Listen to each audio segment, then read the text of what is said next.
All right, so if you didn't know, Ableton had a new MIDI update for Ableton 12 where they really pushed their saturation plugin Roar way further with some really cool functions. I did a previous video on the channel where we dove into it a little bit. With feedback mode, you can literally automate musical notes in a feedback style of saturation, which is a really wild idea. Think of it like having your saturation actually be based around musical notes. And Ableton also added on sidechain abilities. So not just sidechain and audio signal to respond to the saturation, but a MIDI signal like musical notes, having MIDI notes control this feedback saturation effect, which is a really wild idea. If you don't know what sidechaining is, think of it like when EDM tracks have the kick drum make all the music in the track kind of pump with the sound of the kick. That's kind of a typical way to use sidechaining, but with this update, Ableton is basically saying don't just think of sidechaining for compression or pumping effects, but think of it for distortion effects, and think of it using MIDI, using musical notes, which can literally come from any track in your session that's on a MIDI track. And you can actually get a really cool like lo-fi reverby sound design with it. I'm going to show you how to set it up. It's actually very easy to do and experiment with. So yeah, let's check it out. Okay, so we can start with, let's say, a simple piano sound, just something playing on a loop like this.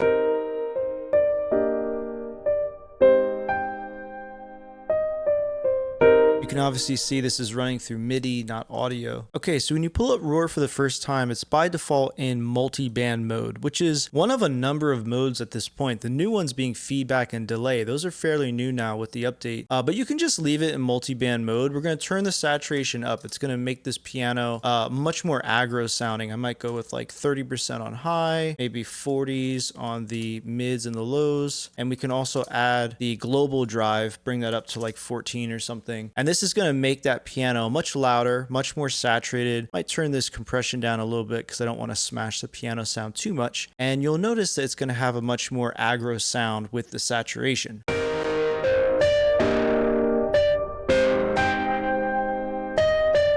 That's going to bring it into that lo-fi territory. But if we want to get that screechy, feedbacky kind of sound, we can go in and hit this little arrow right here, opens up the sidechain menu. External sidechain actually deals with audio. So if you were to attach an audio loop to that, the envelope follower module would follow that, and you can then tag different things to what's going on with that sidechain audio. But we're not going to worry about that. We're just going to hit this button down here, which is MIDI to feedback note. And in Ableton, it's very simple. You could have the same instrument itself, in this case, just our piano. And when it asks us where we want to get the MIDI from, we say, well, the instrument that we're on right now. But you could also have it go from an independent MIDI track or any other instrument. Here I've got a little counter melody I put together. I could have the feedback follow those notes as well. So the sky's the limit. And basically, we're pretty much set up. Now all we have to do is turn up the feedback mode. And you can see these modes are not really available to you now anymore, because what's going to happen with that feedback is dictated by the notes in the MIDI. So we can now turn it up, and it's going to get more and more screechy and awesome sounding.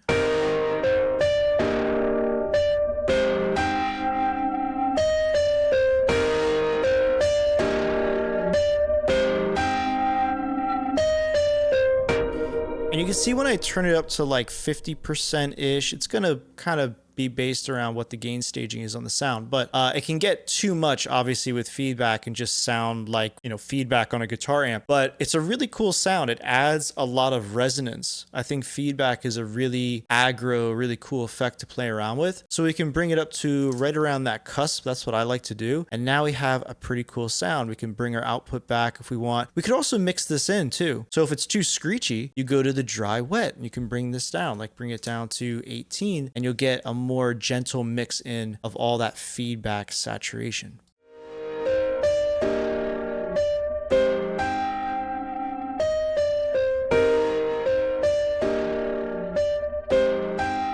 So it's pretty cool. Even though we think of feedback as this really wild sound, you can still make it pretty musical because all that feedback is responding to the notes in the instrument itself. And this idea also works really well with other instruments. So let's say I bring in these drums that I have right here, these kind of cool lo-fi drums.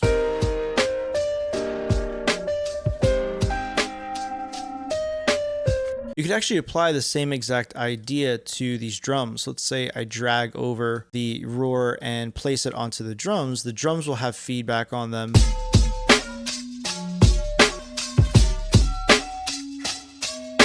Which is actually following the sound of the piano, which is a really wild idea.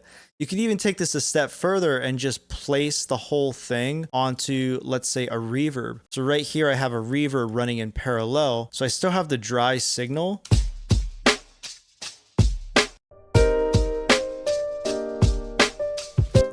But on this one, I've mixed in just the stock Ableton reverb, and I've mixed it in with roar, and it's using that same idea, right? Feedback controlled by the notes coming from the piano, and it's giving me a really cool sound.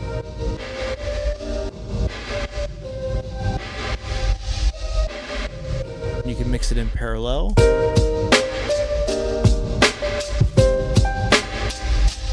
And like I said before, you can download this chain down below for free. Very easy to make, but I'll put it down there if you just want to download it, if you get a little overwhelmed with this stuff. And I do put a lot of free stuff on my Patreon. I have a huge library for paid members. It's really a true library of content for people that really want to level up their game with music production and now vocal production. We have a summer program, a full stack program on vocal production. So if you're trying to get your voice into your music, be happy with the sound of your voice, I highly recommend you check that out. There's also a synthesis for beginners course and tons of pro tools that I've created if you really want to have all kinds of really great customizations for Ableton. All that's in a link in the description below, and probably most importantly, it's just a really great community of talented, supportive people. I highly recommend it. You can even promote your music on there. We've been there for years on Patreon. Love to share it with you guys. And yeah, I hope you found this video interesting and inspiring. Like, comment, and subscribe. Wishing you guys all the best. I'll see you guys later. Have fun making music.